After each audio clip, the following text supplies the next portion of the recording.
Assalamualaikum warahmatullahi wabarakatuh. Wabarakatuh. Alhamdulillahirabbil alamin wassalatu wassalamu ala sayyidina Muhammad wa ala alihi washabbihi ajmain.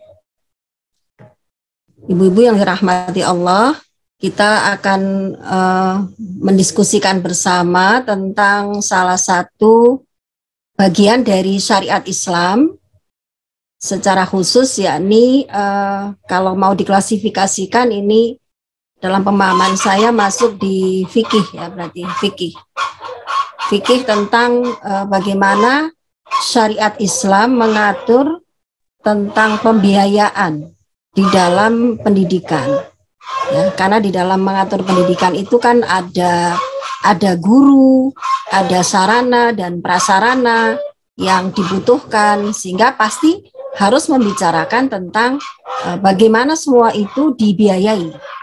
Nah, kita akan memahami lebih detail bagaimana agama kita yang sangat sempurna ini, yang Allah turunkan untuk memandu kehidupan manusia menuju ke jannahnya, menuju ke surganya, sebetulnya sudah memberikan regulasi secara detail. Nah, jadi sebelum bicara, nanti kan PPT itu ada 3 bagian. Jadi saya akan paparkan dulu yang memang tidak ada di PPT itu. Jadi yang pertama jelas mengenal tentang bagaimana syariat Islam selama ini yang sudah dipraktekkan oleh para khalifah. Ini Masya Allah di sini lampu mati ya ibu-ibu. Mudah-mudahan ini nanti memadai ini energinya. Amin, amin, amin. Jam 9 tepat ini lampu mati. Jadi yang pertama kita kenali dulu secara singkat, mungkin hanya dalam waktu sekitar 2 menit ya. Bagaimana dalam sistem peradaban Islam sebelum ke slide ini ya, yang tadi dulu aja Mbak, yang judulnya.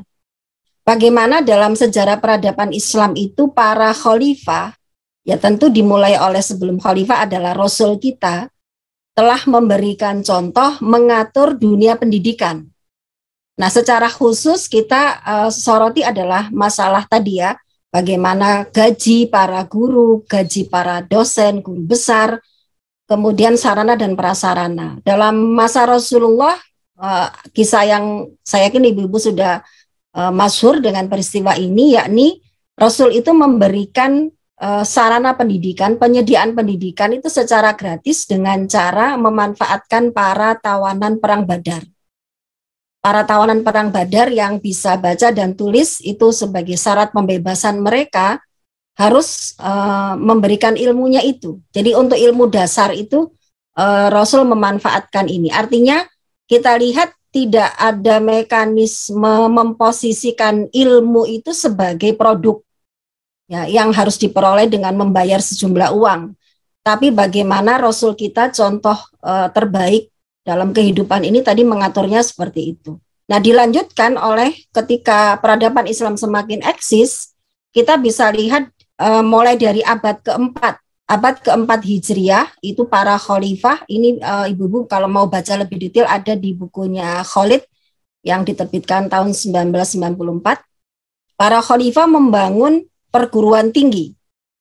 Jadi dalam peradaban Islam itu justru dikenal sistem perguruan tingginya itu dalam sejarah peradaban manusia itu sejak masa Islam, di tengah-tengah dunia Eropa yang masih berada dalam kegelapan. Sarana pendidikan tinggi itu meliputi ada auditorium, ada asrama mahasiswa, itu era abad 4 Hijriah ya ibu-ibu.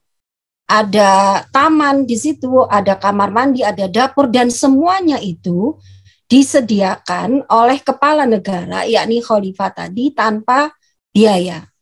Jadi bebas biaya. Kemudian contoh-contohnya bisa kita lihat ada beberapa nama.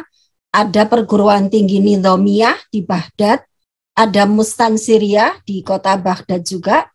Kemudian kalau di Damaskus itu ada perguruan tinggi Al-Nuriyah. Kalau di Kairo itu ada perguruan tinggi An-Nasiriyah. Termasuk di dalamnya yang hari ini ditiru ya, itu ada rumah sakit. Jadi untuk praktek dunia pendidikan dalam bidang kesehatan. Kemudian cerita yang terakhir, setelah ini kita akan masuk ke fakta hari ini. Ya, jadi ini kita flashback dulu ya Ibu ya. Flashback, kita masuk ke dunia Islamnya dulu, setelah itu kita kembali ke fakta gitu. Nah, yang terakhir adalah kita baca dalam buku yang ditulis oleh Kohaf, diterbitkan tahun 2005, di masa Utsmaniyah, di masa Sultan Muhammad Al-Fatih, itu tahun 1491 Masehi, dibangun perpustakaan secara khusus. Jadi perpustakaan itu ada yang umum, ada yang khusus. Di dalamnya juga ada lembaga pendidikan, maksudnya di tengah-tengah yang dibangun negara tadi itu juga ada perguruan tinggi yang dibangun dari dana wakaf. Jadi kesimpulannya ada perguruan tinggi yang dibangun negara, ada perguruan tinggi yang dibangun dari wakaf. Semuanya bebas biaya, mau yang dibangun negara, mau yang dibangun orang per orang, semuanya itu tidak ada pungutan sama sekali. Termasuk untuk makan tadi, tempat tinggal di asrama, memanfaatkan sarana perpustakaan, ya, semuanya itu bisa diakses secara gratis oleh para mahasiswanya. Jadi kalau tadi ibu-ibu mengawali dengan cerita hari ini banyak mahasiswa yang kesulitan, itu potret yang tidak dijumpai di dalam peradaban Islam. Jadi mereka ya fokusnya kemana? Fokusnya memahami ilmu, energinya dipakai untuk itu. Jadi tidak berpikir biaya dan lain-lain. Nah, sekarang kita kembali ke fakta. Silakan ke slide yang pertama, Mbak. Faktanya hari ini, kalau yang tadi adalah potret Islam seperti itu, yang kita lihat, silakan Mbak ke slide yang pertama. Faktanya yang kita lihat hari ini, kenapa di situ dituliskan konsep pendidikannya itu di Barat, ya di Barat sebagai apa ya, sebagai role model. Kemudian ditiru oleh dunia Islam. Dunia Islam itu maksudnya negeri-negeri kaum muslimin hari ini yang mereka itu muslim tapi belum menerapkan syariah kafah. Jadi kita sebut sebagai dunia Islam. Yang punya role modelnya adalah Barat, termasuk ada istilah-istilah world class university, kemudian indeks parameter indikator penyelenggaraan pendidikan tinggi, semuanya itu role modelnya adalah Barat. Tapi sebetulnya ibu-ibu yang dirahmati Allah, itu ada satu persoalan besar yang ada 3 poin di situ. Persoalan besarnya itu justru sebetulnya pendidikan tinggi yang sangat mahal ini itu untuk apa sih? Ditempuh dalam jangka waktu yang sangat panjang dan biaya yang sangat mahal itu sebetulnya untuk apa? Karena ternyata pada saat orang masuk ke dunia pendidikan tinggi, itu tidak menemukan jawaban dari hakikat pertanyaan dia sebagai manusia. Termasuk yang terakhir kita baca kemarin cukup miris ya. Mahasiswa UI yang dia bahkan statusnya cum laude, tapi nggak sempat diwisuda karena dia memutuskan loncat dari apartemen lantai 16 atau 17 tuh ya. Jadi kan dia berarti cum laude itu tidak linier dengan dia paham tentang hakikat kehidupan. Artinya status cum laude itu kan menjadi, mohon maaf ya, berarti seperti tidak ada nilainya gitu. Untuk apa cum laude kalau kemudian ketika menghadapi masalah, bahkan dia memutuskan mengakhiri hidupnya. Berarti kan cum laude itu nggak sesuatu yang penting gitu kan bagi dirinya gitu ya. Nah, di saat yang sama, arus yang berjalan, dan itu sangat terasa dalam kurikulum hari ini, arus yang berjalan dalam dunia pendidikan tinggi itu adalah masuk ke ruang kuliah disiapkan untuk mendapatkan pekerjaan. Sehingga dijalankanlah berbagai metode kurikulum dalam rangka itu. Nah, ke slide berikutnya, silakan Mbak. Di saat yang sama ketika ada kebingungan tentang kenapa sih sebetulnya orang itu kuliah dengan sangat lama dan sangat mahal, kita lihat dari semua kampus, makanya tadi kenapa saya katakan role modelnya adalah dunia Barat, Indonesia termasuk yang meniru dan menghadapi persoalan yang sama. Akhirnya memiliki persoalan-persoalan yang sama persis seperti kampus-kampus Barat yang mereka sudah mengalaminya berpuluh-puluh tahun yang lalu. Kita fokus ke salah satu saja ibu-ibu ya. Jadi karena itu ada banyak item 5. Nah, yang mau kita highlight itu yang kedua itu biaya kuliah. Faktor penyebab stres para mahasiswa itu salah satunya adalah biaya kuliah yang sangat tinggi. Bahkan hasil survei, mungkin ibu-ibu juga mengikuti yang di Indonesia, itu hasil surveinya adalah income-nya para orang tua mahasiswa, kenaikannya itu sudah tidak bisa lagi mengejar kenaikan biaya pendidikan tinggi. Maksudnya ini berarti pada saat dia, bapaknya, ayahnya itu mendapat kenaikan gaji, mendapat kenaikan upah, itu pun masih tidak bisa mengejar kenaikan biaya pendidikan tinggi. Jadi bisa dipastikan ya semakin banyak yang tidak bisa kuliah. Lanjut.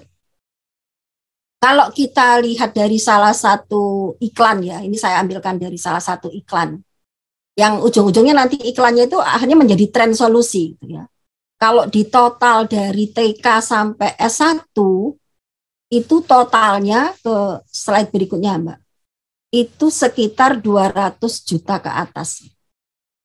Jadi satu anak, kalau punya satu anak, ya berarti 200 juta harus dia siapkan untuk pendidikan saja. Kalau misalnya anaknya 4, ya berarti hampir 1 miliar gitu ya, untuk biaya pendidikan saja.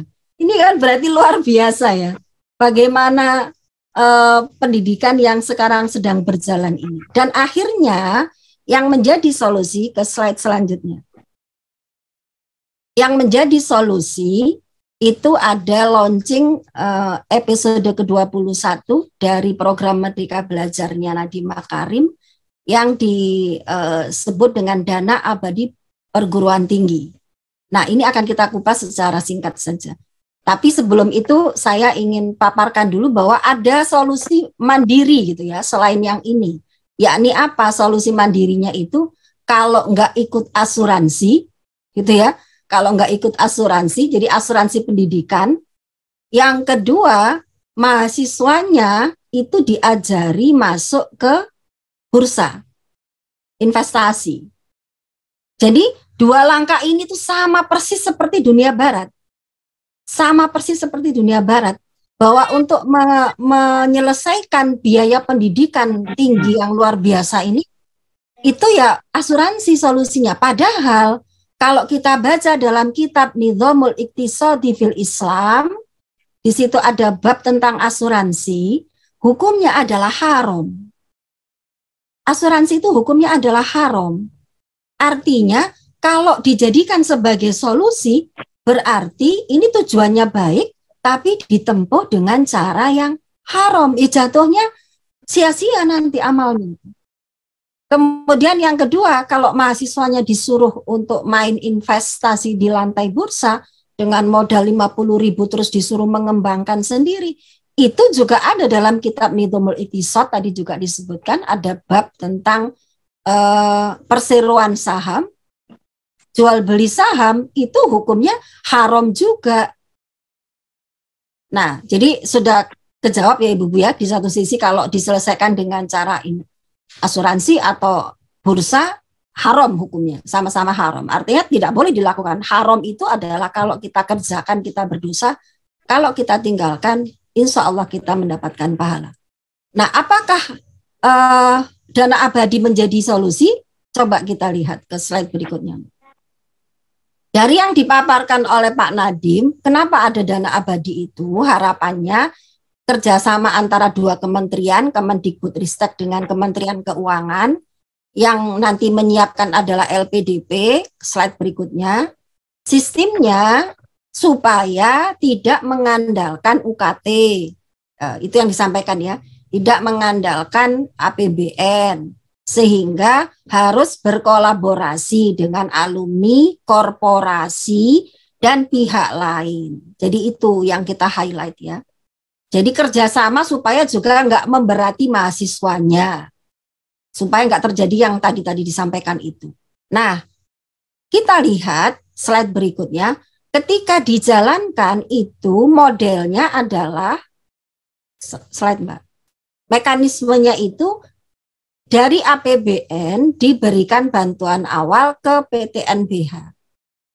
Ini slide-nya belum berpindah ya kalau di saya. Ya, ini. Ketika diberikan bantuan awal sebesar berapa dari total dana 7 triliun itu nanti akan disalurkan dan itu sudah ya kemarin Ibu-Ibu ya, maksudnya sudah launching kan, ini sudah dijalankan programnya itu. Ke PTNBH itu nanti mendapatkan dana awal gitu. Nanti dana awal itu yang akan dikembangkan sendiri. Nah, dana awal itu diperoleh dari mana? Dari bunga yang akan disalurkan ke PTNBH. Jadi dana awal 7 triliun itu kan berarti diinvestasikan gitu ya. Diinvestasikan oleh Kementerian Keuangan LPDP dan bunganya itu yang akan menjadi modal awal sebesar 455 miliar. Selanjutnya tahun 2023 kan ini launchingnya tahun lalu. Nanti akan ada 350 miliar dan seterusnya di 2024. Jadi investasi awal totalnya dia akan mendapatkan 6 miliar yang tadi dikembangkan dari bunga itu. Dari bunga. Jadi kita lihat di sini mau yang tadi solusi individu atau solusi yang diberikan oleh Kementerian Pendidikan tinggi dalam hal ini, ya sama-sama mengandalkan sesuatu yang haram. Bunga itu kalau ibu-ibu baca dalam Quran surat Al-Baqarah, itu pelakunya ada 4, pemberi, penerima, yang mencatat, dan yang menjadi saksi dalam hadis itu, 4-empatnya disebut sebagai pelaku riba dan kekal di dalam neraka selama-lamanya. Masya Allah.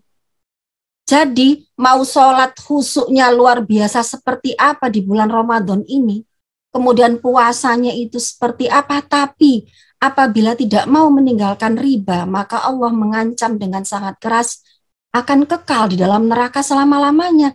Lah bagaimana mungkin sesuatu yang tadi yang awalnya baik itu kemudian dijalani dengan cara-cara yang seperti ini? Nah, kita lihat ke slide berikutnya. Kita mulai masuk sekarang ke bagian kedua. Tadi bagian pertama adalah kita terjun ke fakta ya. Faktanya demikian kehidupan kita hari ini. Bagaimana sebetulnya tentang ilmu ini kalau dalam Islam? Tadi sudah dibacakan surat Az-Zumar ayat 9 dan ada banyak sekali tafsir, nanti Ibu bisa baca dalam berbagai tafsir itu. Intinya adalah Allah tidak memberikan status yang sama antara orang yang berilmu dengan orang yang tidak berilmu. Apa yang dimaksud dengan orang yang bisa menerima pelajaran dengan orang-orang yang tidak sama ini ya, yang dikatakan tidak beruntung ya, orang-orang musyrik itu. Karena dengan ilmunya itu, maka seseorang bisa mendapatkan rahmat dari Tuhannya.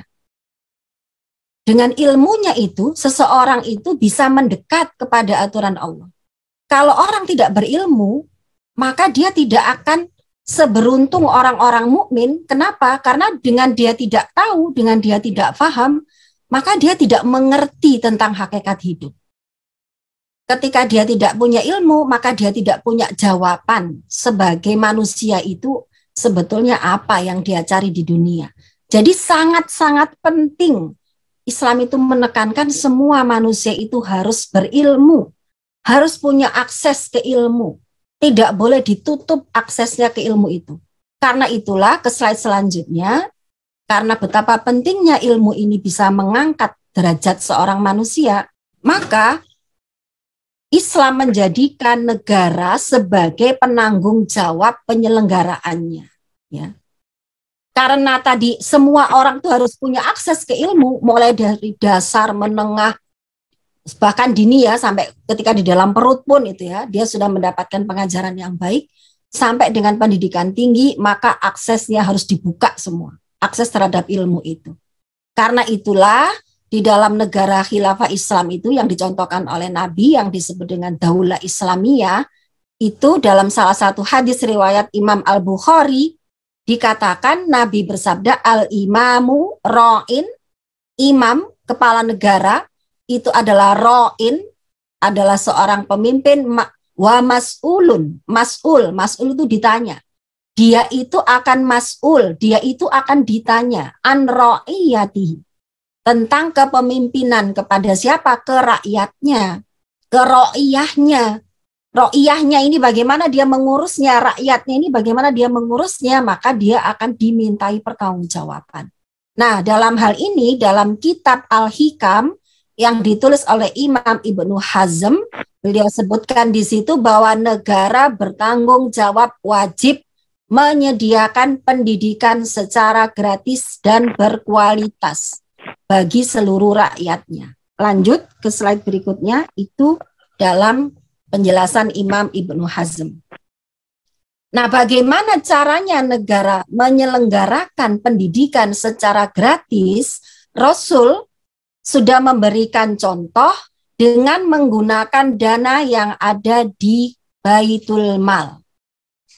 Dana yang dipakai untuk menyelenggarakan itu diambil dari Baitul Mal. Di Baitul Mal itu ada 3 pos, yang dipakai 2 pos, yang ketiga tidak.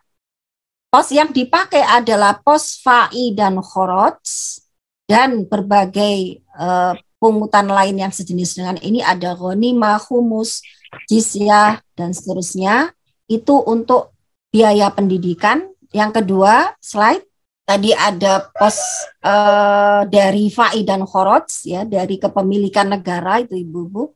Nah, itu dipakai untuk apa? Dipakai untuk 2 pengeluaran, gaji para guru, karyawan, dosen, dan lain-lain, karena tadi ada asrama juga. Kemudian yang kedua, sarana dan prasarananya, tadi bangunan, pendidikan tingginya, gedungnya, perpustakaannya, buku-bukunya, semuanya diambilkan dari dana Baitul Mal, sehingga tidak dipungut biaya apapun ke para mahasiswa atau siswanya. Kalau kurang, maka diambilkan dari pos yang kedua, yaitu pengelolaan sumber daya alam seperti barang tambang, migas, hutan, laut, dan berbagai jenis milik umum lain yang mengacu kepada hadis Rasul al-muslimuna syuraka'u fitsalas. Nah, adapun yang ketiga, ibu-ibu yang dirahmati Allah, ada pos zakat mal. Zakat mal ini tidak boleh dipakai untuk pembiayaan pendidikan. Pos zakat mal tidak boleh dipakai untuk pembiayaan pendidikan karena dalam Quran surat At-Taubah ayat 60, di situ disebutkan zakat itu hanya untuk 8 golongan. Tidak ada di situ pendidikan. Ya. Jadi tidak boleh dipakai dari dana zakat mal. Jadi diambil dari mana, dan itu sudah cukup memadai kalau diambil dari pos fa'i dan khoroj serta dari pos pengelolaan kepemilikan umum. Lanjut ke slide berikutnya. Nah, kita lihat di sini, ibu-ibu yang dirahmati Allah, ada mekanisme pengelolaan dana pendidikan yang sama sekali tidak dibebankan, ya, kepada para siswa atau mahasiswanya. Nah, adapun bagi orang-orang kaya yang mereka ingin terlibat di dalam dunia pendidikan, itu ada perintah. Ada hadis yang menyebutkan, saya rasa ibu-ibu juga sangat masyhur dengan hadis ini, terutama di bulan Ramadan, ya, hadis ini banyak dibahas, ya, bahwa barang siapa yang dia itu menyediakan fasilitas bagi seseorang untuk menuntut satu ilmu, maka dia akan mendapatkan pahala yang sama persis. Ya, sekalipun dia tidak ikut bersusah payah, karena menuntut ilmu itu kan ada jerih payah, begitu ibu, ya, ada jerih payah, ada lelah, ada menghafal, berusaha memahami, melawan rasa kantuk dan lain-lain, ya. Itu kalau ada orang yang memfasilitasi untuk melakukan itu, maka dia mendapatkan pahala yang sama. Nah, hadis ini menjadi motivasi yang sangat kuat bagi orang-orang kaya di dalam dunia Islam, dalam peradaban Islam. Sehingga tadi saya sebutkan di awal, di sekolah, selain sekolah pendidikan tinggi yang dibangun oleh para khalifah, itu juga banyak pendidikan tinggi yang dibangun orang-orang kaya. Apakah membayar? Tentu tidak, karena tadi kan dia sebagaimana negara, ya. Jadi kalaupun kuliah di pendidikan tinggi milik swasta ini, milik individu ini, Sama seperti kalau kuliah di pendidikan tinggi milik negara tadi yang dibangun negara. Sama-sama tidak mengeluarkan biaya sepeser pun.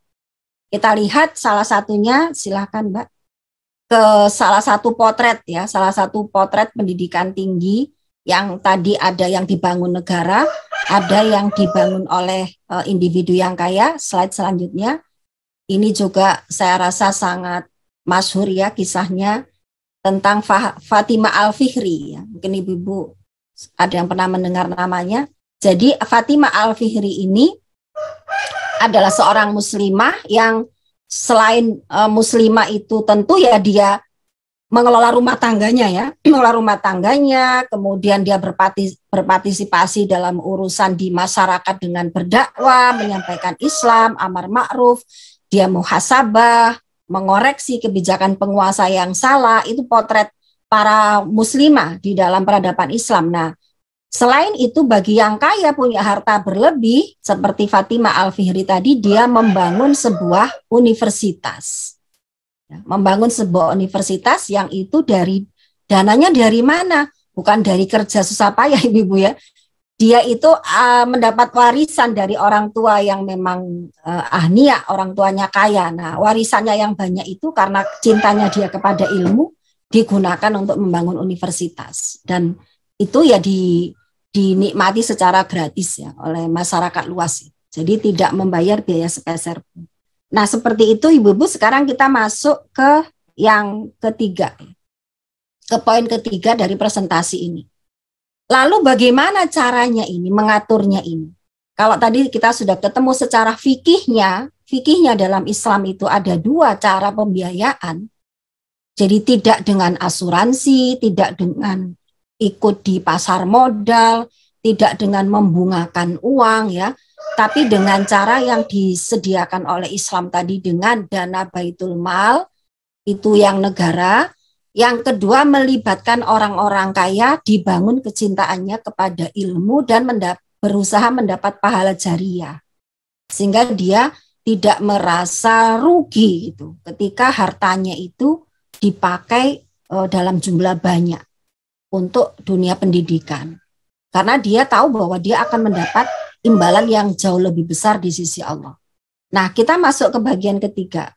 Bagaimanakah gambaran Baitul Mal ini? Kalau disebutkan tadi, negara itu punya dana tanpa membungakan uang dari Baitul Mal. Seperti apa potret Baitul Mal? Kita lihat ke slide berikutnya ya. Dalam pengaturan ekonomi Islam, itu ada 4 pilar, ibu-ibu. Ya. Ada 4 pilar utama. Kita mulai dari yang sebelah kiri dulu. Kiri atas. Ya. Pilar utama yang pertama adalah membangun itu tidak boleh menggunakan harta haram. Termasuk membangun negara, membangun peradaban. Wong yang individu saja nggak boleh menggunakan harta haram, ya apalagi negara yang diurusi itu orang banyak. Tidak ada barokahnya sama sekali. Mau target-target dicanangkan model kayak apapun, tidak ada kebaikannya sama sekali di dunia. Dan di akhirat pun tadi Allah mengancam akan masuk ke dalam neraka selama-lamanya bagi pelaku riba yang memberi, yang menerima, yang mencatat, yang menjadi saksi. Sehingga haram hukumnya mengembangkan model-model transaksi yang di situ ada ribanya. Seperti yang tadi misalnya digunakan dana LPDP tapi dikembangkan nanti dimanfaatkan bunganya. Dan bahkan tadi bunganya itu sampai 400 miliar, tuh luar biasa itu ya. 400 miliar dipakai sebagai modal awal. Sepertinya kalau dalam hitungan manusia itu, wah 400 miliar kan banyak. Bagaimana kalau nggak diterima? Sayang sekali. Itu dalam hitungan kacamata manusia, ibu-ibu. Sayang-sayangnya dalam hitungan kacamata manusia, plus manusia, jangan lupa manusia punya yuwaswisu fi sudurin nas. Itu kata kalimat-kalimat itu nggak tiba-tiba muncul itu dari benaknya manusia, tapi dibisikkan oleh siapa? Minal jinnati wan nas. Yang membisikkan itu ada yang bentuknya jin, ada yang bentuknya setan. Ya sayang kalau nggak dipakai, nanti bagaimana solusinya? Ya coba sementara dalam Islam tadi ini sudah jelas-jelas dilarang, hukumnya haram dan diancam dengan sanksi yang sangat keras. Berarti ini sudah skip gitu ya, harusnya itu sudah delete gitu. Jadi berbagai rencana yang menggunakan sistem haram itu harusnya sudah skip gitu. Karena tidak mungkin akan ada kebaikan di situ. Terus berarti bagaimana? Kita lihat ke kiri yang bawah, Ibu-ibu. Kiri yang bawah itu gantilah dengan penerapan politik ekonomi Islam. Politik ekonomi Islam itu artinya adalah politik ekonomi itu Ibu ya, Ibu-ibu. Politik ekonomi itu artinya adalah memenuhi kebutuhan masyarakat memang diambil dalam tanggung jawab penuh negara. Jadi konsep dasarnya itu memang sudah sejak awal negara mengambil porsi memberlakukan politik ekonomi menurut Islam. Nah, salah satunya adalah pendidikan. Jadi ada 3 Ibu ya, pendidikan, kesehatan, keamanan. Kita bahas yang pendidikan hari ini. Pendidikan itu berarti tanggung jawab negara, penerapan politik ekonomi Islam. Lalu sekarang yang kanan atas sistem moneternya. Supaya mudah dalam melaksanakan politik ekonomi ini, Allah sudah memberikan tuntunannya. Yakni apa? Bangunlah sistem mata uang yang stabil sehingga nanti tidak bisa tergerus daya belinya atau bahkan diserang oleh negara lain yang mengakibatkan negara itu inflasi terus, mau bikin sarana prasarana harganya naik terus, mau bikin gedung harga kayu naik terus, mau bikin macam-macam harga. Nah itu gara-gara semua berawal dari sistem mata uangnya memang tidak stabil. Jadi bukan masalah memang ya maklumlah harga naik terus gitu ya, tanpa kemudian berpikir ada masalah apa ini dengan mata uang ini, kenapa nilainya turun terus gitu. Kalau kembali kepada Islam, maka sudah selesai problem jatuhnya nilai mata uang. Sekarang yang kanan bawah, yang keempat adalah, tadi kan kita sebut Ibu-ibu ya, ada pos fai dan khoroj, yang kedua ada pos kepemilikan umum. Nah ini mengacu kepada hadis yang saya bacakan tadi, riwayat Imam Ahmad. Al-muslimuna syuraka'u fis-salasi. Kaum muslimin itu berserikat fis-salasi di dalam 3 hal. Al-ma'u wal kala'u wan naru. Air, padang, dan api. Hadis ini menjadi tuntunan syariat bahwa Allah menciptakan, alhamdulillah ini menyala lampunya. Allah menciptakan hutan, Allah menciptakan lautan, Allah menciptakan tambang, baik yang itu harus dikeruk di perut bumi atau itu ada di permukaan bumi, itu bukan milik negara. Itu saya garis bawahi ya. Bukan milik negara. Bukan juga apalagi milik individu perusahaan, milik negara saja enggak gitu ya. Apalagi diakui sebagai milik individu. Bagaimana Bu kalau dibuat undang-undang untuk mengesahkan? Maka undang-undang itu berarti menantang hadis tadi. Bagaimana mungkin membuat sebuah undang-undang yang dia melawan isinya hadis tadi? Kan isinya hadis tadi itu, coba siapa yang menciptakan? Manusia itu benar-benar ya makhluk yang kalau tidak mengikuti aturan Allah jadi sombong, jadi niru sifat-sifat iblis gitu. Kan bukan dia yang menciptakan. Yang menciptakan air, hutan itu kan Allah yang menciptakan. Kemudian yang menciptakan ini mengatakan bahwa itu adalah milik umum. Lah kok tiba-tiba manusia merasa punya wewenang mengatakan ini milik negara, ini milik perusahaan saya, ini milik perusahaan ini, kemudian dia serahkan kepada asing. Semuanya ini berarti menantang hadis Allah tadi. Maka apa yang bisa kita harapkan keberkahan ketika aturan-aturan Allah itu ditentang oleh manusia, makhluk yang kata Allah manusia itu makhluk yang Masya Allah ya, dari air mani dia itu. Bagaimana mungkin kemudian tiba-tiba setelah dia dewasa dia menjadi pembangkang yang sangat nyata. Itu sudah diingatkan di dalam ayat Al-Quran. Nah, ini mekanismenya seperti ini, ibu-ibu yang dirahmati Allah, ketika Islam mengatur biayanya dari Baitul Mal. Ke slide berikutnya, Mbak. Jadi kesimpulannya, yang menggerakkan itu, ini mohon maaf kecil-kecil, ibu, Yang menggerakkan itu baitul malnya. Kalau hari ini yang menggerakkan ekonomi riba. Itu harus Ibu catat ya. Yang menggerakkan ekonomi adalah riba. Semua manusia dipaksa ngikuti aturan itu. Muslim, Masya Allah, harus ingat, kita tidak mau. Sekalipun semuanya itu seakan-akan porosnya itu adalah riba, apakah boleh kita kemudian ikut-ikutan poros itu? Bahwa yang menggerakkan segala transaksi, cara mendapatkan harta itu dengan riba, Allah melarang dengan tegas. Kalau kita lihat dalam bagan ini, yang di tengah itu ibu-ibu, yang menggerakkan itu adalah baitul mal, bukan riba. Jadi kalau dikatakan ibarat jantungnya sistem sekuler kapitalistik demokrasi itu adalah riba. Kalau dalam Islam jantungnya ekonomi tadi adalah baitul mal. Nah, jadi memang berbeda sekali bagaimana caranya mengatur masalah mendapatkan biaya, harta, sehingga tadi coba kita lihat ibu-ibu. Apakah dengan riba yang tadi dipakai itu selesai masalah pembiayaan pendidikan? Enggak, tambah parah. Tadi ibu sudah cerita sendiri. Sementara kalau itu digantikan dengan Islam tadi, kita lihat potret yang saya bacakan tadi dalam berbagai buku yang ditulis oleh berbagai orang tadi ya, berbagai penulis tadi, itu berhasil. Negara ketika mengalokasikan dana yang besar untuk pendidikan itu enggak pernah kemudian minus. Baitulnya minus. Karena kebanyakan dipakai dunia pendidikan, enggak pernah terjadi. Berarti kan berkah gitu. Dan ketika Allah sudah memberikan keberkahan, maka melimpah-limpah. Nah ini yang memang nggak masuk nih ya, kalau di pikirannya orang-orang yang tidak beriman ya. Karena masalah rizki itu nggak bisa matematikakan gitu ya. Ketika kita nurut sesuai dengan yang Allah perintahkan, berkah.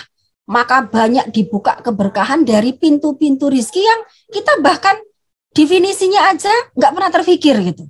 Oh ternyata ada harta dari situ, ada harta dari situ, gitu, ada harta dari situ. Tapi ketika dipakai dengan hitungan matematika tadi cukup sekian miliar, tapi dipakai dari harta riba, harta bunga, harta asuransi dan lain-lain, nggak cukup, tekor terus. Itulah salah satu tanda bahwa harta itu tidak berkah, ya, nggak pernah cukup dan hasilnya tidak membawa keberkahan bagi anak didiknya. Masya Allah, na'udzubillah. Nah kita tutup di slide-slide akhir.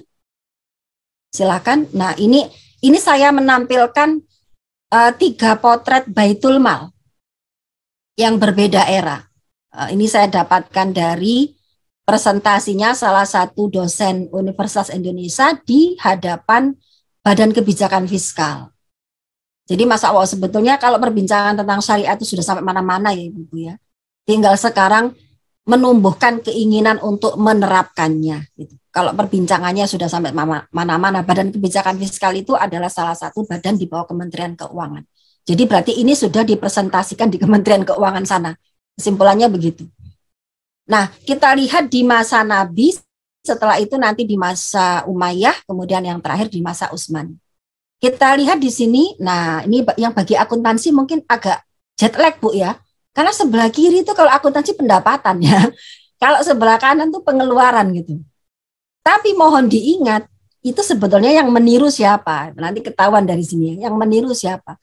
Sistem pembukuan pertama itu dilakukan oleh Islam. Kenapa ini dari kanan? Ya karena nulisnya itu dari kanan Ibu-ibu ya. Kalau menulis Arab itu ya dari kanan. Jadi pos pendapatan itu di kanan.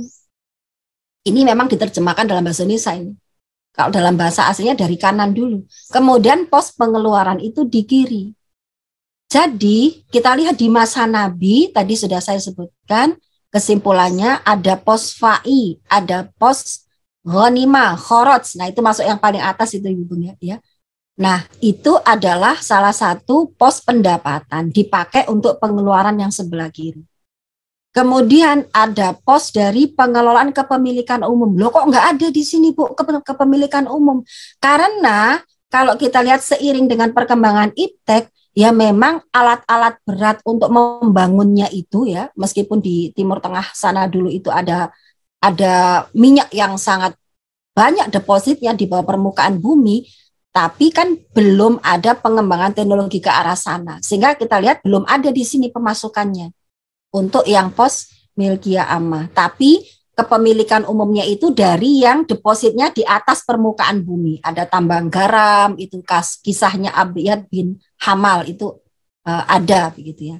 Nah, untuk yang pos ketiga, pos zakat, tidak boleh selain untuk 8 asnaf.